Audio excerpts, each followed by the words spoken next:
Alright everyone, welcome back to the channel.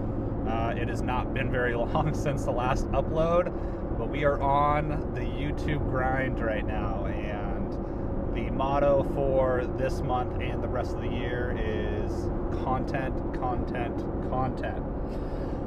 So this is likely going to be a 2-day trip. We are making our way right now outside of Kalispell, and we are exploring the northwest corridor of Montana.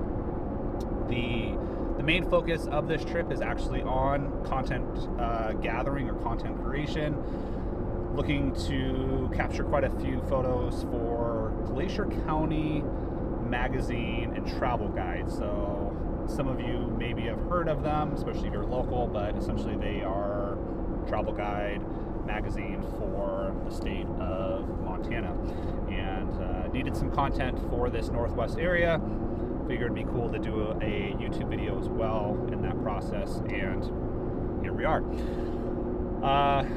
It is Tuesday, October 8th, 1 o'clock, and like I said, we're just leaving Kalispell right now, making our way to the first spot. The route has been planned all inside of OnX as well, which I'll be showing you. But yeah, first stop will be Thompson Falls, I believe, on the map. Got to double check. And along the way, just capture some content, find a rad campsite tonight. Got spaghetti on deck that we'll be cooking, and should be a great and solid 2 days. Happy for you guys to be tagging along and showcase some different parts of Montana, the northwest corner of Montana, I should say, and should be a stellar time. So hopefully you enjoy, and let's get the party started.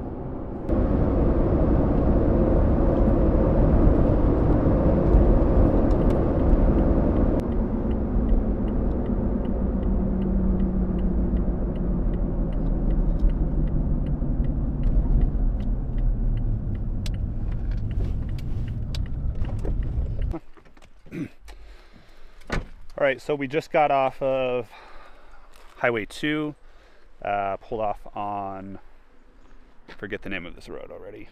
It is dirt right now. I think it turns into pavement again, but just let Odie out. Just taking our time. Beautiful day, 70 degrees. Fall colors are still popping. Aspens have changed. Larches are definitely starting to change. I would say they're about 50% of the way there. Certain areas they're definitely turning all yellow, but slight hinge or tinge of yellow on the larches around here. So hopefully, fingers crossed, where we're going, maybe some of them are fully turned yellow. Making our way, just found an incredible spot along the road here, right along this Thompson River, I believe it's called. Let's look it up real quick. Let's see where we are at. Yeah, Thompson River. What a great little spot. Little camp area.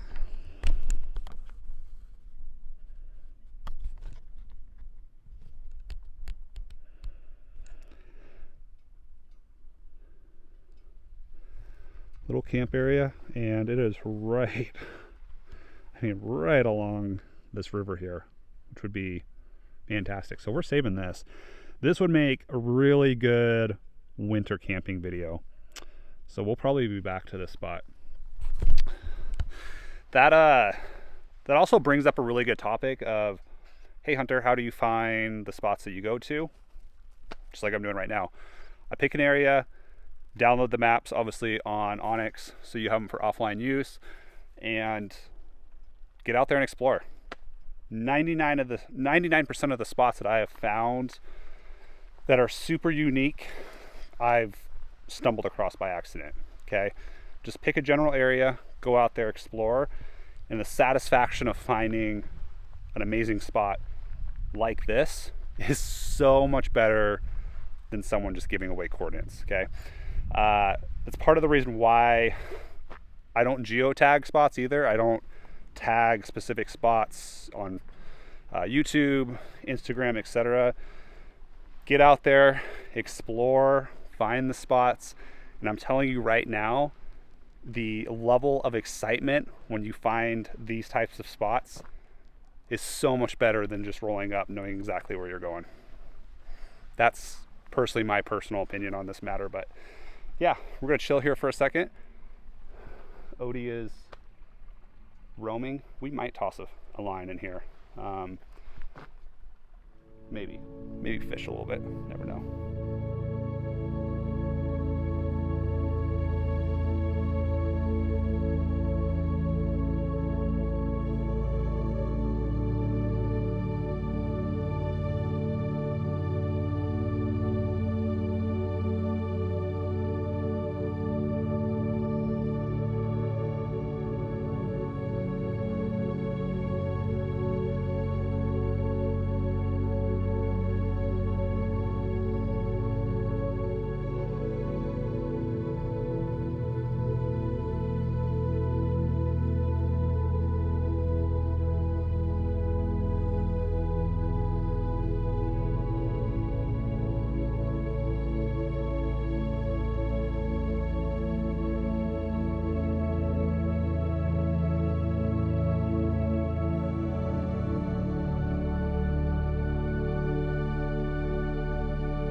Slight malfunction while flying the drone today. Yeah, we crashed it, so that's why we have insurance. That's why I bought it before I even put that drone up in the air last year. I bought the insurance for this specific reason, and it's been about a year, so not bad. First crash with the drone with this one. I did crash my Mini 3 Pro in the past, just crashed it into a tree, and that was fine. But we smoked the Mavic 3 Pro with the truck doing about 30. Honestly, besides the camera, the drone body is in fantastic shape. The rotors are a little chewed up, but very impressed with how durable the drone itself was. It's just the gimbal that, obviously, as you can see, got obliterated because I clipped it with the front of the truck. So we just pulled over in Thompson Falls and did the insurance claim, because I do have DJI care for this one specifically, which, again, if you buy a drone like this thing, I think I paid almost $2,500 for this drone. That's why you have insurance, is most likely you're going to crash it at some point. So happy to say that I had insurance. We already submitted the claim, got the shipping label. We'll send this out, and then DJI will send out a new one. With that being said, we are going to continue on our way. So like I said, we are in Thompson Falls right now. We are going to head up towards Highway 56 and cut across, going north a little bit more. So got a ways to go still, and hopefully we get up towards Troy tonight, and we'll camp somewhere in that area along, I believe it's the Yaak River. So that is that. Accidents happen. Can't be too upset when you're trying to get the shots. Oh my gosh, so look at this. I'm just all right, guys, we're gonna keep driving.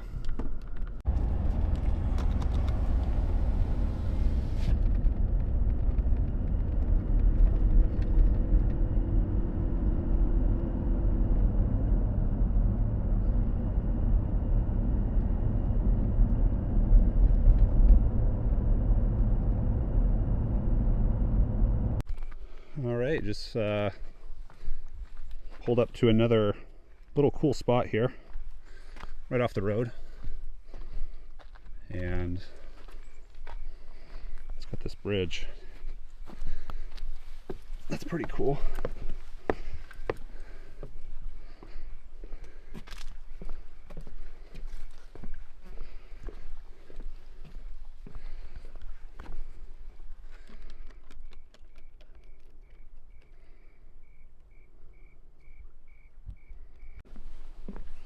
Woody.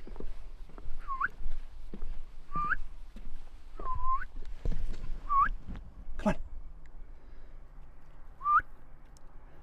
Hey. Come on. Hey, let's go.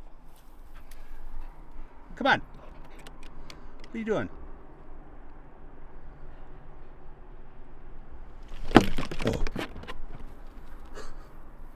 So we're going to keep continuing on. We are almost to Ross Creek Cedars, which if you have not heard of that, definitely recommend checking that out. If you're in this northwest area of Montana. I think we'll head there next. It's 5:30. I have another hour and 40 minutes until sunset. Sunset's right around 7:10. But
all right, so some of you guys maybe have seen my Milwaukee hatchet / chainsaw that I've used in previous videos, and this thing honestly works incredibly well for how small it is.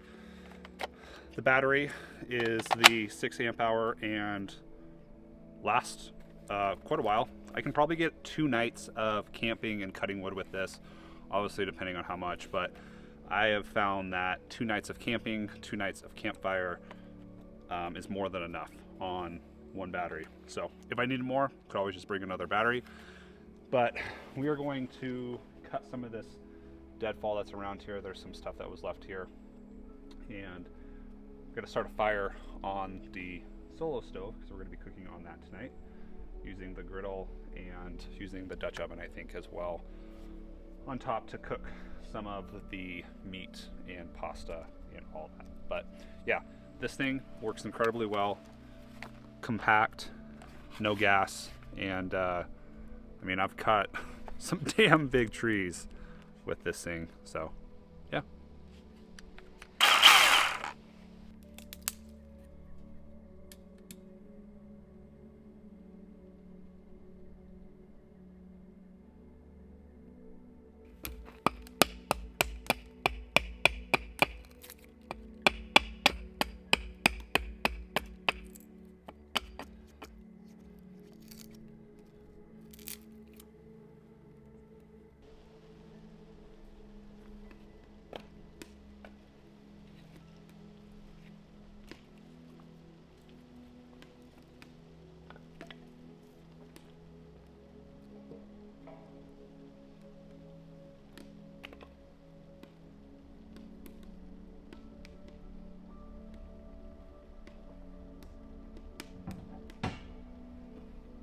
we are going to start dinner. We've got a good fire going on the solo stove.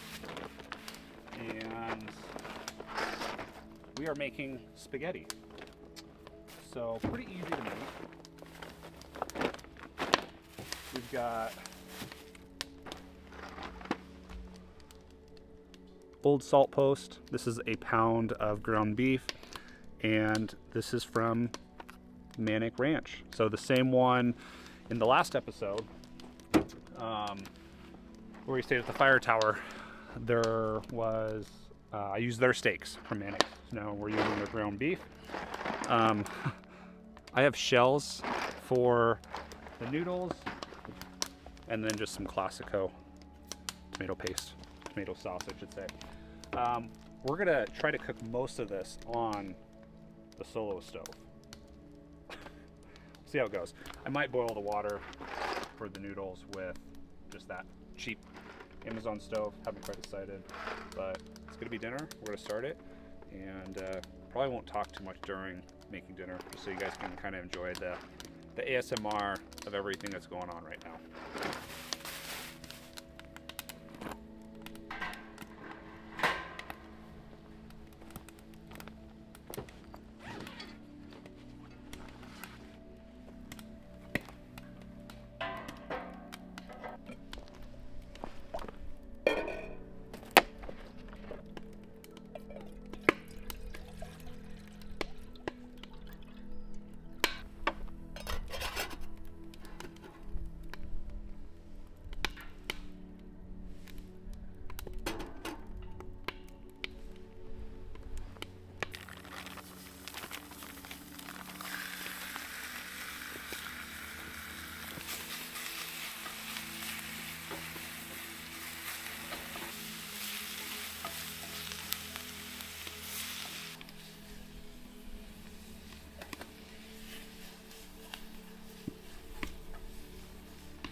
just finished dinner.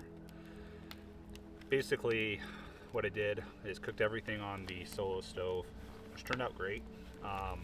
The griddle works incredibly well. I don't know if I would cook on the griddle itself, just because it's really hard to control the heat. As you probably saw, it kind of take things off and put them back on. But worked fantastic. So I'll honestly probably use that again in the future a little bit more. But we're gonna have some dessert. This is the Mountain House, which you can't see. Try to get some light here for you. Mountain House ice cream. So these are actually really good.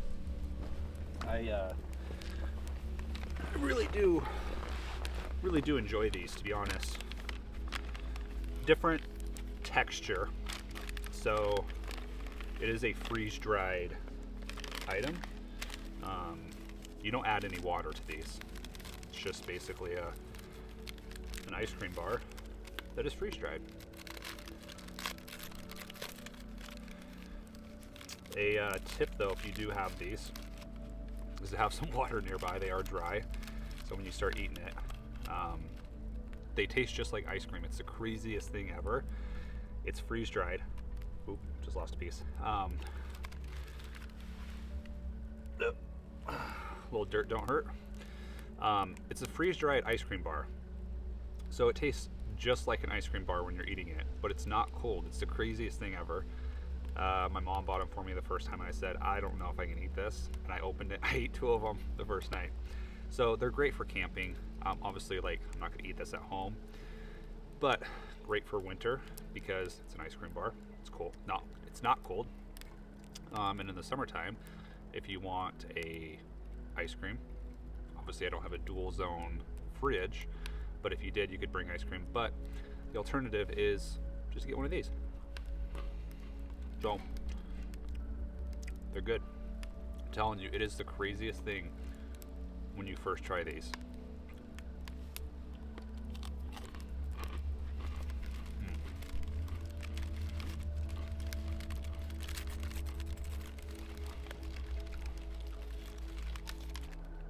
In some other news, outside of camping and just things that have been happening in my day-to-day life, last weekend would have been October 5th, ran my first ultra marathon. Just crested the ultra, I should say. It was a 50K, so it was just about 31 miles, and I've never been a runner. Actually just started running around April, and the reason why I kind of picked it up is traveling, doing camping, going on trips. Found it a little bit more difficult to get into the gym, and really just wanted to do something where I could still move my body if I was traveling a lot, and trail running was the solution. Obviously, kind of hooked a little bit now. We did a marathon in June, and then I helped with the Crazy Ultra 100, which is over near Yaak Montana. Probably one of the hardest courses that you can run for an ultra 100 mile race. Has about 22,000 feet of vert and descent, which is just insane. And the Crazies, if you are from Montana, then you know the type of the terrain that the Crazies are, which makes it extremely difficult. So helped with a runner or 2 runners that were doing that race this summer, and signed up for the Whitefish Blazer 50K back in July, and signed up to work with a coach as well, which has been incredible just to see the progress that I've made. And just going into that Whitefish Blazer 50K, body felt amazing, and to be honest, my body feels great now. We're about 3 days post race. Legs are completely fine. There's no muscle soreness. It's just my feet. So the toes are a little screwed up. Definitely going to lose probably 2 toenails, which is just part of the game. And already thinking about the next one. So the goal is to eventually do a 100-mile race. That's probably going to happen next summer if things go as planned, or training is going well and I feel like my body is capable of that. Next milestone though is to knock off a 50-mile race, and then kind of to see how I feel, kind of to see how I respond to that type of mileage, and plan for the next one. So that is a big milestone though, for sure.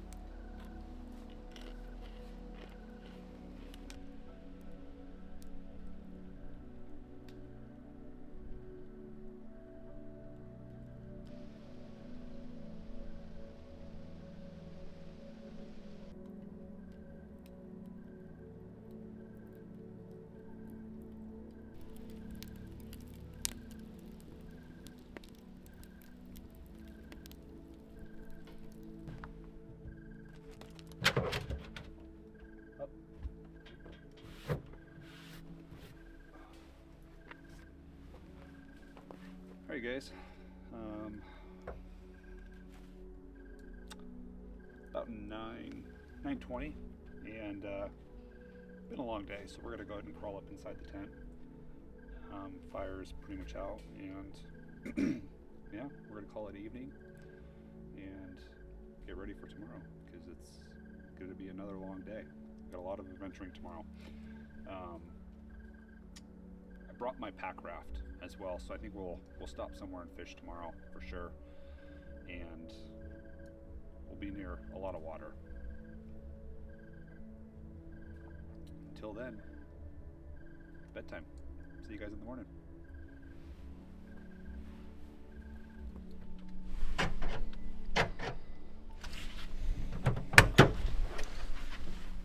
Free.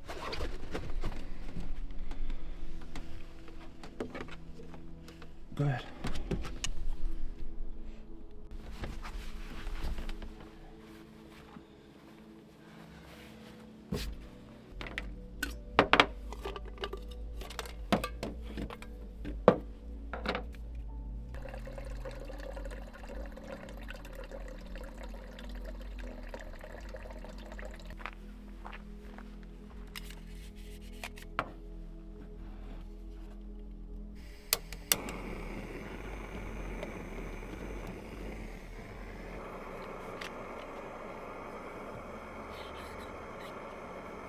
All right, good morning everyone. Just making some coffee here.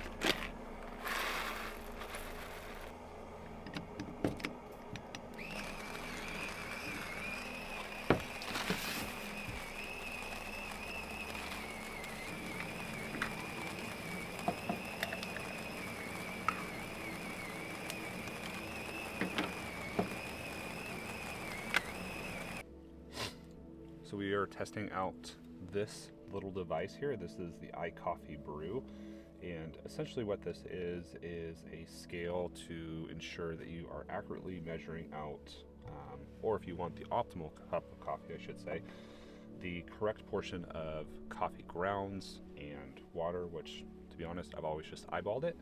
So they were kind enough to send this out. We're gonna go ahead and try it out, test it.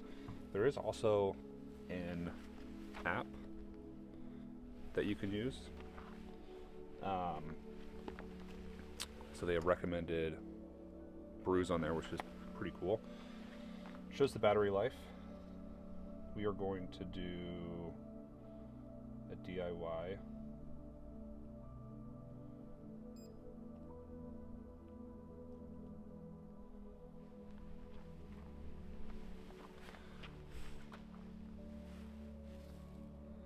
So, recipe. It's a pretty cool app, to be honest, guys. So if we do pulse pouring, gives you the exact breakdown of what we need. Obviously temperature, can't control with the jet boil.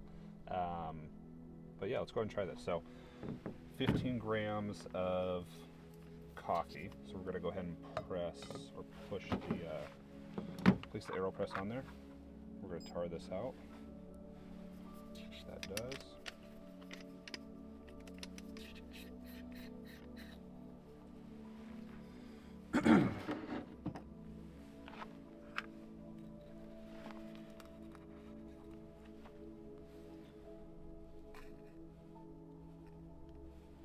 So that's about 8 grams.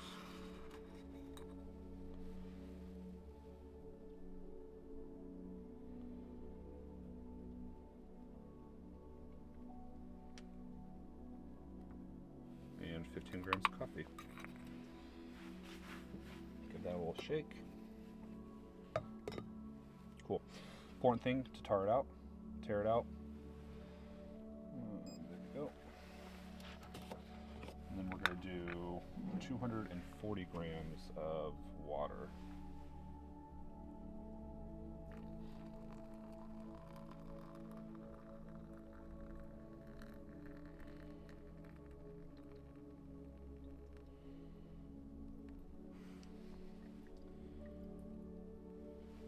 A little bit over.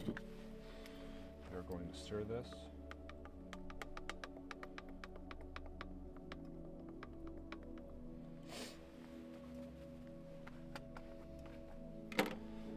Then we will put the plunger in and let that soak for probably about 2 minutes.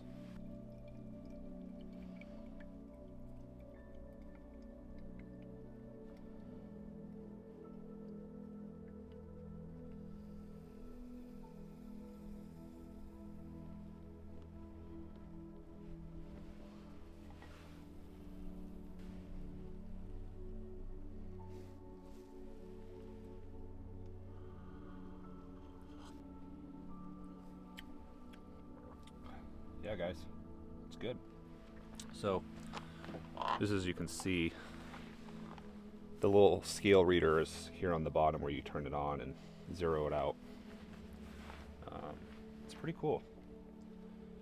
I have always wanted to use a scale to make coffee, just because I feel like maybe my portions of ground to water is not correct or appropriate. But this is pretty nice, and the AeroPress fits fantastic on there, so the opening of the lid isn't too much. And then you also have a screw-on lid as well, so if you want to take it on the road or traveling, you could. And yeah, technology is cool. So again, with all these products, I try them out. If you guys like them, you can purchase them. If you don't, no worries. That is part of why I like to review stuff on this channel, because that is also how I have found other cool products that I like to use, or I've seen other people use them. And maybe I don't necessarily buy them, but it also gives me an idea on what is out there. So same concept with this. If you like it, if you think it's usable by you, awesome. If not, cool. Not everyone has to like or use the same products.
All right, we just got to the parking lot at the bridge.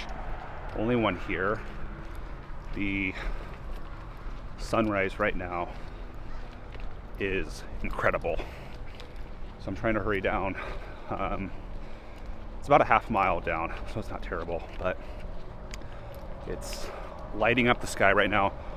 Hopefully we get some good colors down there.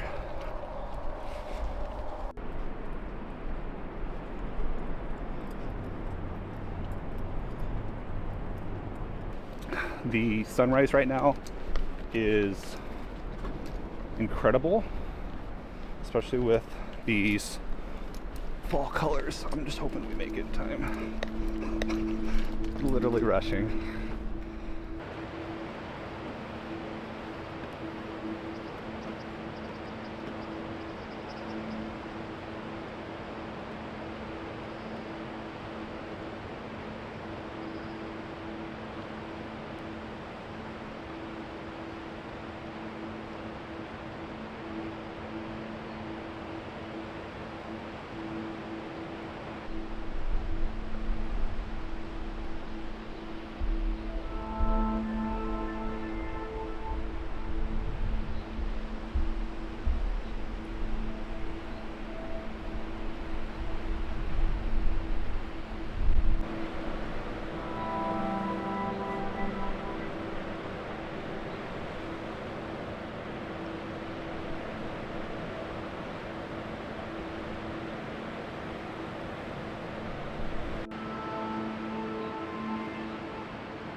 All right, guys, we are just leaving the falls.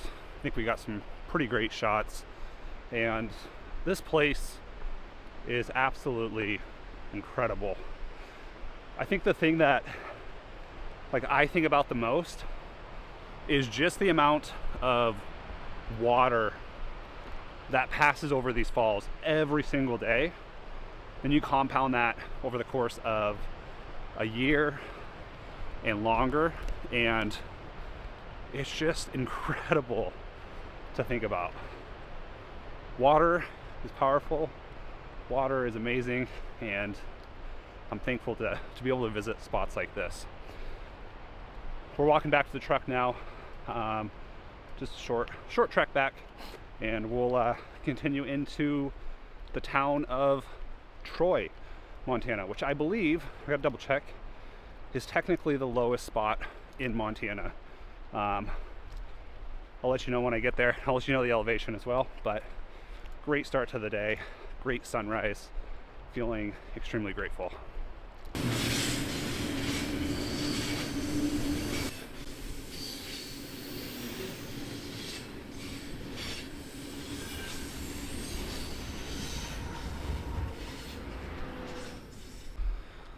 So if you ever come to the falls during the summertime, there's a grill that's open, and it's pretty crazy because I did visit this in the summer, and this whole parking lot was absolutely bonkers, and there's no one here right now. So pretty interesting. Yeah, it's a good time to visit, and I had the falls and the bridge all to myself. So we're going to continue on to Troy, which is that away. Let's roll, butthole.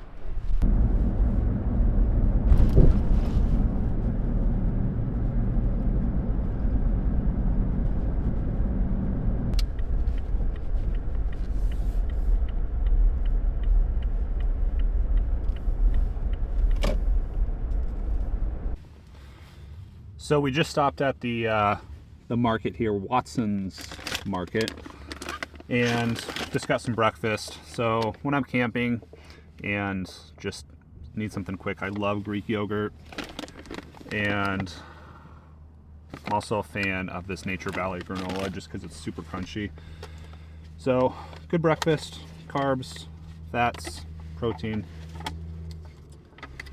And we're going to eat this and kind of assess what, or where we're going next, I should say. Probably get some shots in town here. I haven't really seen what Troy has to offer yet. But cool little town. This area is incredible. I always forget, like Montana's massive. So you have the east side, which is more of the plains, the flat area, and then you have this part of Montana, the western part of Montana, which is definitely the mountainous part. And it's crazy how you can have those two different extremes of mountains to plains, and it takes forever to drive across the whole state of Montana. If you've done that, then you know, and if you haven't done that yet, you're in for a treat if you're driving all the way across. But yeah, great area. Just really soaking it all in, and we're going to enjoy breakfast and continue on the journey. Just looking at some facts on Troy, Montana while we're sitting here. So the 2020 census, or population, was 797 people. I was correct. It is the lowest elevation of any settlement in Montana at an elevation of 1,880 feet, which is kind of cool to think about just how low it is out here. Another cool thing that I actually did not know about the falls is they had filmed part of the Revenant over there, which if you have not seen that movie, it is incredible. The filming and cinematic approach to that whole movie is just something else. So it's cool that they actually filmed part of it in that area. Just some other things too. So the railway obviously is very important up here. Mining and logging have been a huge backbone of the development of the town, the economic growth of it as well. But now especially tourism is big in this area, and there's a lot of cool little shops, shopping, grocery stores, and yeah. But cool little town. Definitely a lot of history when you start getting up into this northwest corner of Montana, just with how towns developed, how towns started. A lot of culture though. So yeah, thought you would enjoy those facts, and we're going to continue eating breakfast and then make our way out of Troy and on to the next location.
No luck on catching anything, guys. I will be the first to admit I don't know a ton about fly fishing, and I am probably 100% using the wrong type of fly. Just using a dry fly, but I have a feeling I should probably be using a spinner in here. I can see the fish, and they are coming to the surface. They're just not wanting to bite what I have on here. So definitely some decent sized ones, but yeah, still enjoying it. It's beautiful out here. It's peaceful, great views.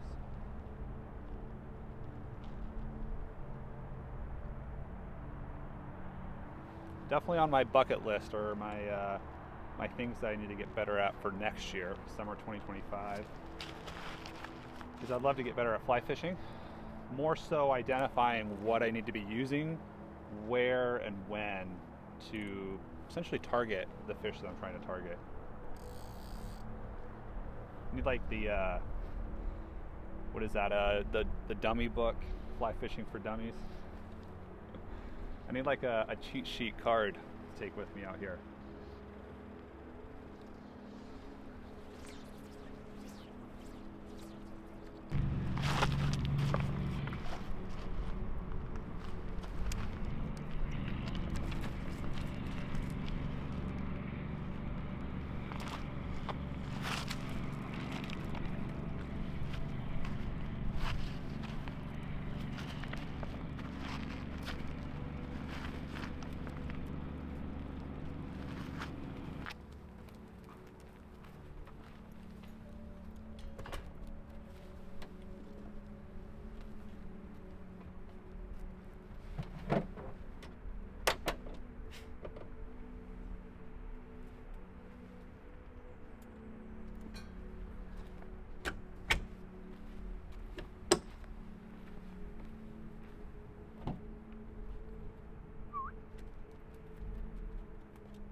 Great little campground in here too. Amazing spots. I will definitely be saving this for next time, or if I ever need to come up this way and want to camp. They're right on the river though. No one is staying here either.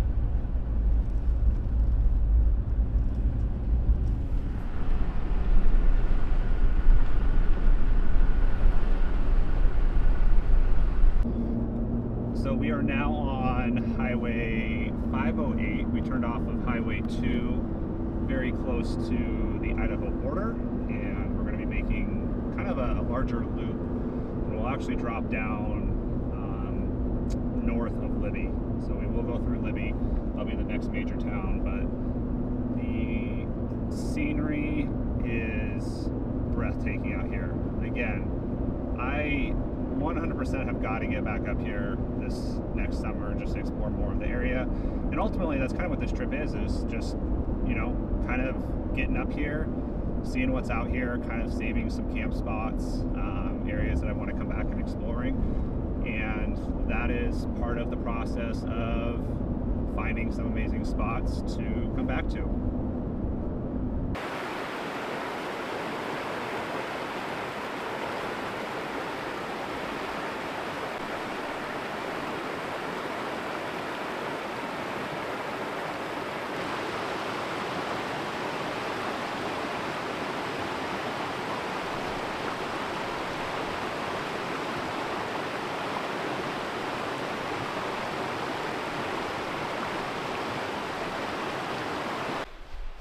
All right, so this is the Yaak campground. Awesome spot. Again, no one is here, and it's great access. It's great access to incredible fishing. Like, what more can you ask for?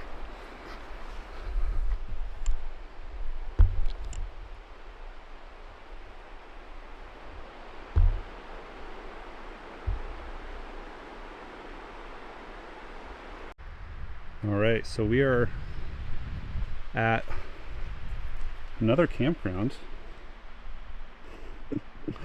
But how cool is this? So this is a yurt, I believe that's how you pronounce that, that you can actually rent at this campground and stay in it. Probably will not be able to see with the reflection. Oh, there you go. Kind of see.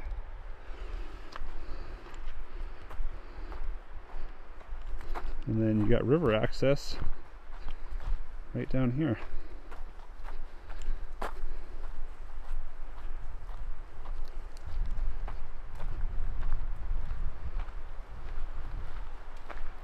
Look at that. God, it's beautiful.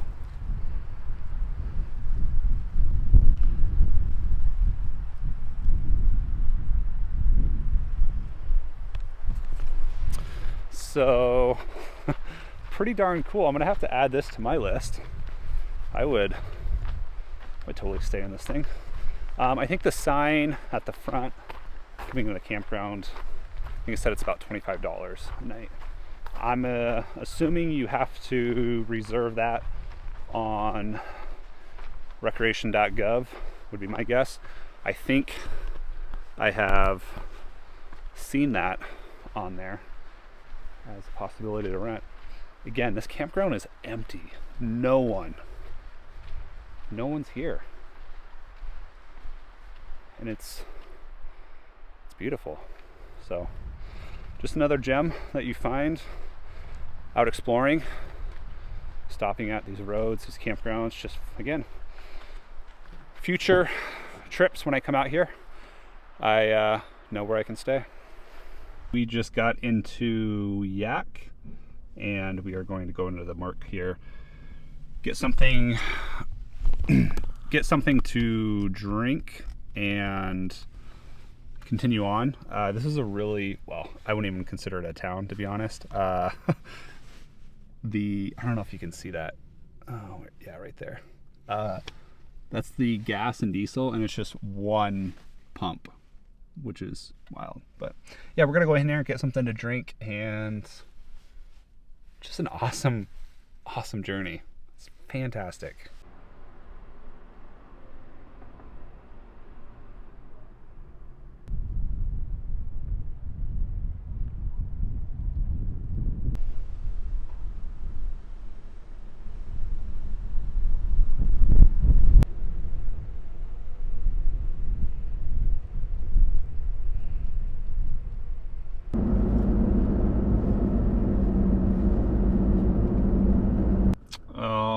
We just are rolling into Libby, Montana now. The drive over from Yaak was incredible. There are so many larches. They haven't quite changed yet, but the colors and just the scenery is something that will definitely bring me back over this direction. So we are going to stop by a UPS store and send out the broken drone. We're gonna get some lunch here and just check the town out. So, very slight change of plans. I had just checked the Aurora forecast, or the KP index, for tonight and tomorrow, and it is really high. Right now they're predicting a forecast of 8, which if you know about the KP index, that is very high. When I saw the lights the other day, I think the KP index was between like 4 and 5, which means with a KP of 8, most likely we'll see overhead lights in Montana. And when checking the map or the forecast, it's pretty much 100% that we will be able to see the lights. Now, the only thing that would possibly not make us be able to see the lights is clouds, and right now it is cloudy. But with a KP index of that high and the possibility of having a clear sky, I am making my way now over towards Glacier. There's a dirt road that we can take to actually drop into the North Fork. It is the Trail Creek to Graves Creek. I've never been on it, only been up a portion of it off of the North Fork.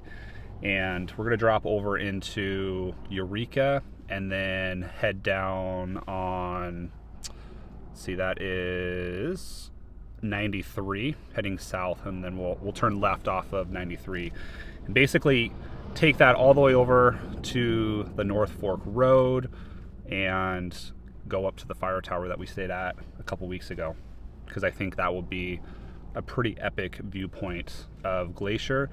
Again, if the clouds work with us. So that's the plan. We're going to go around Lake Kokonusa. I believe that's pronounced that right. We're still going to go up that direction, drop into Eureka, and then again just go up that Trail Creek to Graves Creek Road, cut across the mountains there and drop it in the North Fork.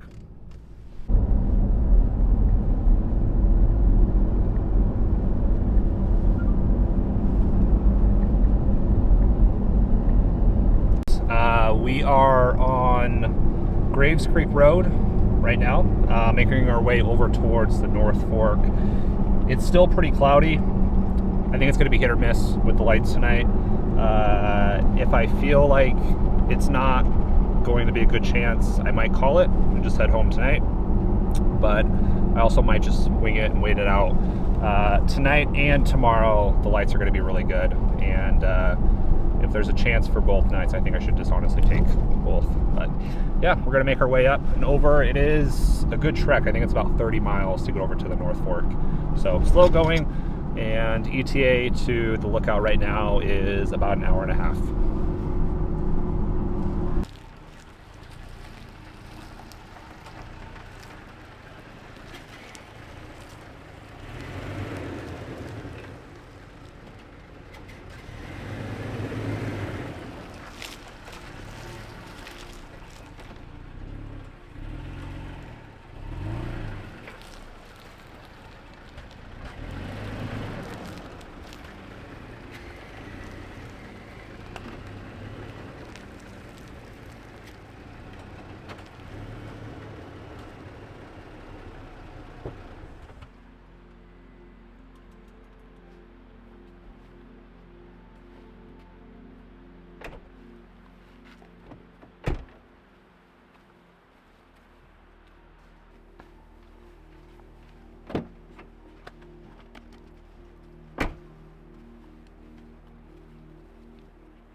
All right, guys.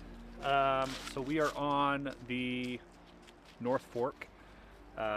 Decided to drive all the way over here. Didn't do the fire lookout because it's a little bit breezy. We're protected from the wind down here, which is why I selected this spot. And last few weeks I've come over to this spot. Someone's been in here, with it being a weekday and later in the fall now. The chances of snagging this spot are quite a bit higher. So we're going to spend the night here. We've got a great fire pit, great views, great fall colors, and my fingers are crossed that the cloud coverage dissipates, especially with the KP index tonight. This would be an incredible spot to see the northern lights. But yeah, good day so far. We're going to get set up, just kind of prop everything open, set up Starlink, and get a fire going, and then we need to start making some dinner because I am starving.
started.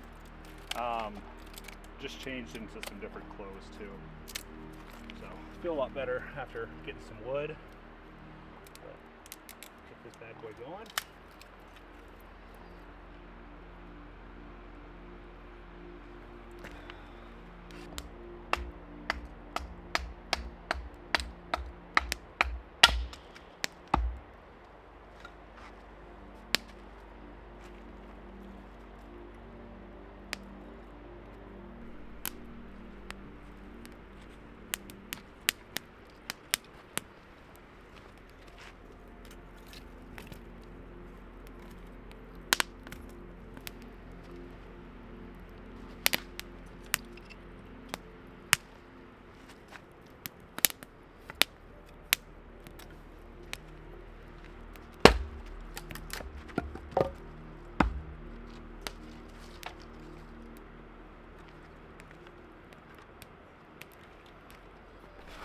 All right, we are going to make some dinner. And do you guys recognize this? We have not used this in ages, the Jet Boil Genesis. This is what I cooked on a lot before getting the iCamper Disco Scottle. Before getting the iCamper Disco Scottle. I still like this thing a lot, so nothing wrong with it at all. I think for me, the main thing versus this and the Scottle is that the Scottle is away, so I can use my tailgate, get in and out just fine. When there's two of us, it makes it a little bit more challenging when you're kind of like have the whole tailgate occupied and you need stuff on the inside. Until I get a swing out, which is hopefully very soon, then you could put this on a table or something else like that. But yeah, still love this and works just fine. So we're gonna make sandwiches, basically a hot panini style sandwich. I've got ham and turkey in here. We've got some pepper jack cheese. We're gonna do a salad kit. I don't know if I'm going to do this one exactly, I think maybe. And then for the bread, we have the Seattle International sourdough cheese, onion, garlic bagel, which should be bomb. And then we got a little bit of red onion. And we're getting the fire going because I think for dessert, I do some good old cinnamon rolls while we potentially wait for the sky to clear up so we can see the aurora. But that's what's going to happen. So let's start.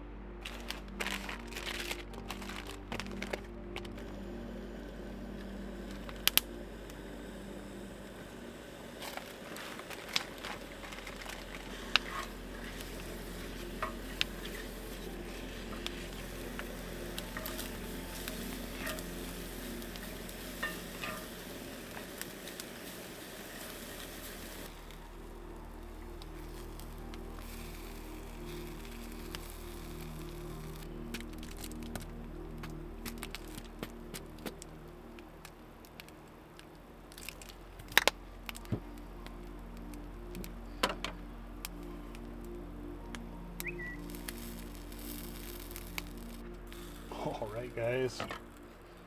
Look at that. Damn good. I gotta make sure you're seeing this. Let's get you in here.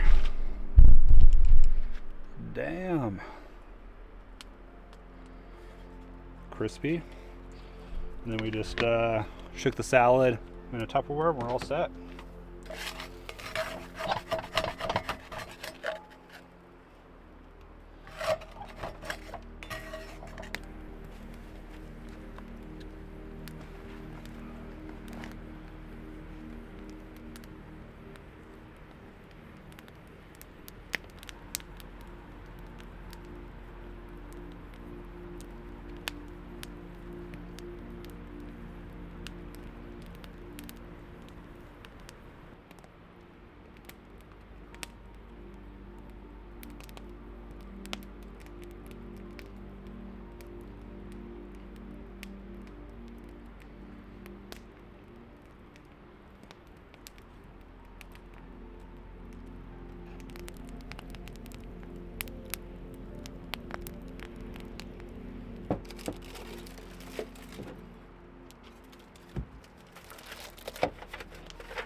All right, everyone. It's time for bed. Hopefully you enjoyed dinner and dessert. I am stuffed, I am tired, and I am ready for a good night's sleep. So Odie and I are gonna crawl up, call it night, and we'll see you guys in the morning.